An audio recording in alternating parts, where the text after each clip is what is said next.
কালকে আমি বাসে উঠলাম আর সামনে এক ভদ্রলোক ইংরেজি বলতে গিয়ে বললেন, I will up the bus.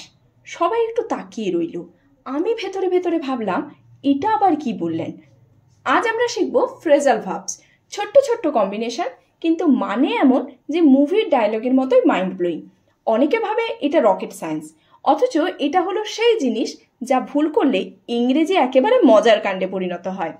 আজ আমরা শিখব কিভাবে এগুলো ব্যবহার হয় আর কেন এগুলো এত মজার।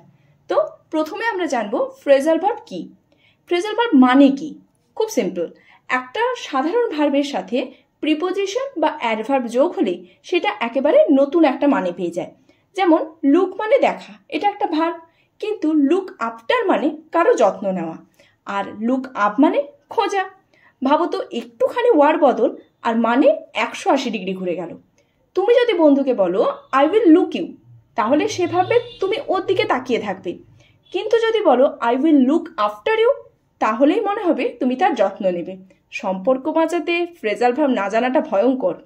এবার দেখি কয়েকটা ফ্রেজাল ভার্ব যা আমরা রোজ ব্যবহার করতে পারি, অর্থাৎ daily use phrasal verb. Breakdown, গাড়ি ব্রেকডাউন মানে খারাপ হয়ে যাওয়া, আর মানুষ ব্রেকডাউন মানে কাঁদতে কাঁদতে ভেঙে পড়া।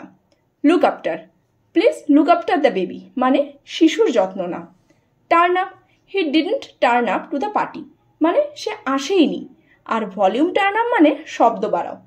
Don't give up, give up মানে হাল ছেড়ো না। পুট অফ মানে পিছিয়ে দেওয়া, he put off the meeting মানে সে মিটিংটা পিছিয়ে দিল। নেক্সট হচ্ছে কল অফ, কল অফ মানে বাতিল করা। পিক আপ, পিক আপ মানে শেখা বা কাউকে নিয়ে যাওয়া, he picked up English first, এখানে পিক আপ কিন্তু শেখা। আবার আমি যদি বলি I will pick you up from school মানে আমি তোমাকে স্কুল থেকে নিয়ে যাব। দেখলে তো, এক একটা শব্দের মানে এক এক রকম পরিস্থিতিতে বদলে যায়।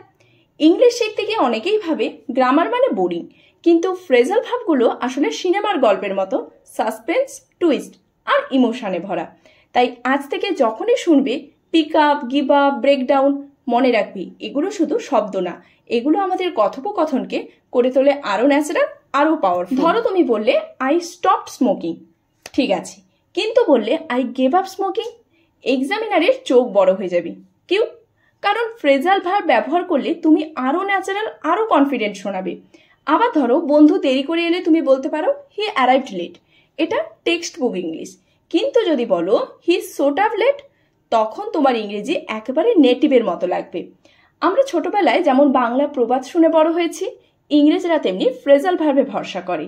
তাই যদি নিজের ইংরেজি নিয়ে গর্ব করতে চাও, তাহলে শুধু কঠিন শব্দ মুখস্থ করো না, এই ছোট্ট ছোট্ট ফ্রেজাল ভার্বগুলো ব্যবহার করো। একদিন দেখবে তুমি শুধু ইংরেজি বলছো না, তুমি কানেক্ট করছো মানুষের সাথে। আর এটাই হলো আসল শেখা, বইয়ের বাইরে গিয়ে জীবনের সাথে মিশে যাওয়া।